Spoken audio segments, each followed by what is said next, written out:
주식 투자 1 복리의 마법. 안녕하세요. 이 글을 읽는 여러분은 성장 사고방식 단계에 계신 분이셔야 합니다. 혹여 마이너스 생존 단계에서 도약하기 위해 들어오셨거나 생존 단계에 계신 분이시라면 처음 백만장자의 꿈부터 다시 읽어보시고 그에 맞는 준비를 하셔야 합니다. 이제 모의 투자와 실전 투자를 시작하신 분들도 절대 100만원 이상으로 실전 투자에 투입하지 마세요. 나머지는 통장에 현금으로 보관하세요. 주식시장은 내년에도 열려 있을 것이고 내후년에도 열려 있을 거예요. 현금만 있다면 얼마든지 언제든지 살 수 있습니다. 과욕은 실패를 부릅니다. 명심하세요.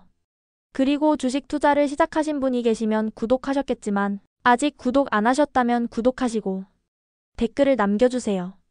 여러분의 뇌에 새겨질 것입니다. 그리고 진행 상황을 변화가 있을 때마다 댓글을 달아서 점검하세요. 투자일지는 일지대로 잘 쓰시고요.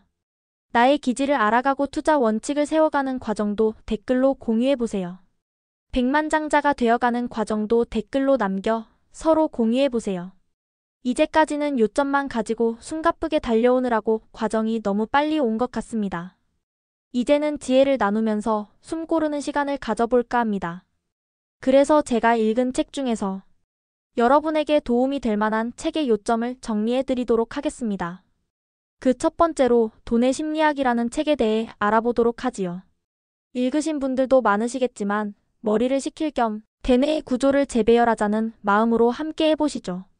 복리의 마법은 세계 8대 불가사의한 힘을 가지고 있답니다. 돈이 일하게 하는 방법 중에 가장 중요한 핵심이며 주식 투자의 핵심이기도 합니다. 버핏이 진지하게 투자를 시작한 것은 10세 때였다. 그의 재주는 투자였지만 그의 비밀은 시간이었다. 이것이 바로 복리의 원리이다. 책 중에서 돈의 심리학일 모건 하우젤저, 전 월스트리트 저널 기자, 현 모틀리플 칼럼니스트, 벤처캐피탈사 콜라보레이티브 펀드 파트너, 미국 비즈니스 편집자 및 작가 협회에서 수여하는 최우수 비즈니스 상과 뉴욕타임스의 시드니 상을 수상, 소설가의 기술을 가진 금융작가, 어려운 이야기를 동화처럼 들려주는 투자 멘토 등의 찬사를 받았다. 돈 문제는 재무관리가 아닌 역사와 심리학을 통해 이해할 수 있음을 깨달았고 하락장 밑바닥에서 주식을 매도한 이유를 알려면 인간의 고뇌를 알아야 한다. 역사가 반복되는 것이 아니다. 사람이 반복하는 것이다. 볼테르. 돈 관리를 잘하는 것은 당신이 얼마나 똑똑한지와 별 상관이 없다. 중요한 건 당신이 어떻게 행동하느냐이다. 금융 성공은 대단한 과학이 아니다. 소프트 스킬이고 소프트 스킬에서는 아는 것보다 행동이 더 중요하다. 소프트 스킬을 돈의 심리학이라 한다. 관심이 있든 없든 누구나 영향을 받는 주제가 두 가지가 있다. 바로 건강과 돈이다. 사람들이 왜 그렇게 행동하는지를 설명하는데 돈보다 더 강력한 확대경을 제공하는 것은 없다. 나의 행동이 스스로에게는 합리적으로 보여도 당신에게는 미친 짓처럼 보일 수도 있다. 1. 아무도 미치지 않았다. 사람들은 서로 아주 다른 교훈을 배운다. 세상의 원리에 대해 저마다의 경험을 갖고 있다. 이는 간접적으로 아는 내용보다 훨씬 더 강한 설득력을 가진다. 돈에 대한 당신의 경험은 세상에서 실제로 일어난 1일억 분의 1%와 당신이 머릿속으로 세상의 원리라고 생각하는 내용 80%로 구성되어 있을 것이다.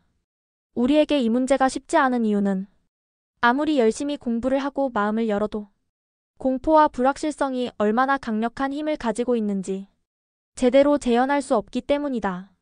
누구나 내가 세상의 원리를 알고 있다고 생각한다. 그러나 우리는 세상의 아주 작은 한 조각을 경험해 보았을 뿐이다.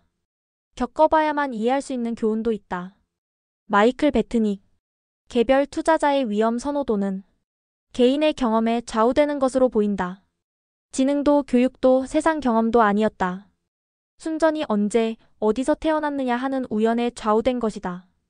미국의 최저소득 가구는 1년간 복권을 사는데 평균 412달러를 쓴다. 최고소득 집단과 비교하면 4배나 많은 금액이다. 미국인의 40%는 비상금 400달러가 없다. 1년에 400달러어치 복권을 사는 사람들은 대체로 비상금 400달러도 없다고 말하는 바로 그 사람들이다. 이들은 크게 당첨될 확률이 100만 분의 1밖에 되지 않는 곳에 자신의 대비책을 날려버리고 있다. 개인적인 경험과 나만의 세계관, 자존심, 자부심, 마케팅, 괴상한 이유들이 전부 합쳐져 나에게만은 옳은 하나의 내러티브가 만들어진다. 우리는 미친 게 아니다. 우리 모두 초보여서 그런 것뿐이다. 돈 문제에 있어서 우리는 누구나 미친 짓을 한다. 거의 모두가 이 게임이 처음이기 때문이다. 그러나 실제로 미친 사람은 없다. 누구나 자신만의 경험에 근거해서 주어진 순간에 자신에게 합리적으로 보이는 의사결정을 내릴 뿐이다. 어디까지가 행운이고 어디부터가 리스크일까? 겉으로 보이는 것만큼 좋은 경우도 나쁜 경우도 없다. 빌 게이츠는 레이크사이드 중학교에 다녔기 때문에 100만 명 중 1명밖에 누리지 못한 유리한 출발점에 서 있었다. 이는 행운이다. 같은 친구인 켄트 에반스는 빌 게이츠와 함께 이루기로 한 일을 끝내지 못한 것은 100만 분의 1에 해당하는 리스크이다. 나의 통제를 벗어난 행동의 우연한 효과가 내가 의식적으로 취한 행동보다 더 큰 영향을 미칠 수 있다. 경제적 성공에서 행운이 아무 역할을 하지 않는다고 생각하는 사람은 없다. 단순한 스토리는 알기 쉽지만 지독하게 잘못된 방향을 알려줄 때도 있다. 특정 개인이나 사례에 초점을 맞추기보다는 더 큰 패턴에 주목하라. 성공은 형편없는 스승이다. 똑똑한 사람들을 꿰어내어 자신은 절대 실패하지 않는다고 믿게 만든다. 빌 게이츠. 상황이 극히 잘 돌아가고 있다면 다음의 사실을 깨달아야 한다. 어쩌면 당신이 생각하는 것만큼 상황은 좋지 않을 수도 있다. 당신은 무적이 아니다. 행운의 사총격인 리스크의 존재 역시 믿어야 한다. 3. 결코 채워지지 않는 것. 당신에게 중요하지 않은 무언가를 위해 당신에게 중요한 무언가를 건다는 것은 그냥 말도 안 되는 짓이다. 이는 너무나 명백한 사실이나 그만큼 쉽게 간과하는 진실이기도 하다. 만족을 모르는 것이 왜 위험한가? 가장 어려운 것은 멈출 수 있는 골대를 세우는 일이다. 충분함을 느끼지 못한다면 삶은 아무 재미가 없다. 사람들이 흔히 말하듯이 결과에서 기대치를 뺀 것이 행복이다. 문제는 남과 비교하는 것이다. 다른 사람과 자신을 비교하면 그 천장은 너무 높아서 사실상 아무도 닿을 수 없다. 절대로 이길 수 없는 싸움이다. 유일하게 이기는 방향은 처음부터 싸움을 하지 않는 것이다. 이 정도면 충분하겠다고 받아들이는 것이다. 라스베가스에서 이기는 유일한 방법은 들어오자마자 나가는 것이다. 충분한 것도 결코 적은 것은 아니다. 음식을 얼마나 먹을 수 있는지 아는 유일한 방법은 아플 때까지 먹어보는 것이다. 하지만 이를 시도하는 사람은 거의 없다. 어떤 맛있는 식사보다도 구토할 때의 고통이 더 크기 때문이다. 잠재적 이익이 있더라도 위험을 감수할 가치가 없는 것도 있다. 이것들을 지키는 최선의 방법은 리스크를 언제 멈춰야 할지 아는 것이다. 내가 충분히 가졌다는 것을 아는 것이다. 4. 시간이 너희를 부유케 하리니. 어마어마한 결과를 가져오기 위해 반드시 어마어마한 힘이 필요한 것은 아니다.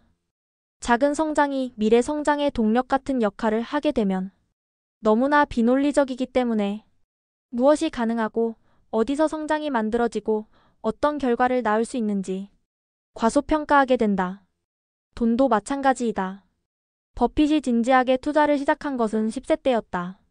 그의 재주는 투자였지만 그의 비밀은 시간이었다. 이것이 바로 복리의 원리이다. 많은 사람들이 복리 이자표를 보고 인생이 바뀌었다고 한다. 복리가 직관적으로 와닿지 않을 때 우리가 복리의 잠재력을 무시하고 다른 수단을 통해 문제를 해결하려 한다는 사실이다. 복리의 잠재력에 관해 생각하는 경우가 거의 없기 때문이다. 최고의 수익률은 일회성이어서 반복할 수 없는 경향이 있기 때문에 꽤 괜찮은 수익률을 계속해서 올리는 게 더 훌륭한 투자이다. 여기서 힘을 발휘하는 것이 복리의 원리이다. 여러분은 생각도 바꾸셨고 매일 실천하고 계시고 대뇌의 구조도 재배열되고 있는 중이니 이제 백만장자가 되는 일만 남았습니다. 천만장자, 억만장자의 길을 위해 다같이 파이팅 합시다. 이 영상이 도움이 되셨다면 좋아요와 구독, 댓글도 잊지 마세요. 인맥 레버리지를 구축하세요. 다음 영상에서는 이어서 돈의 심리학 2편을 전해드리고자 합니다. 감사합니다.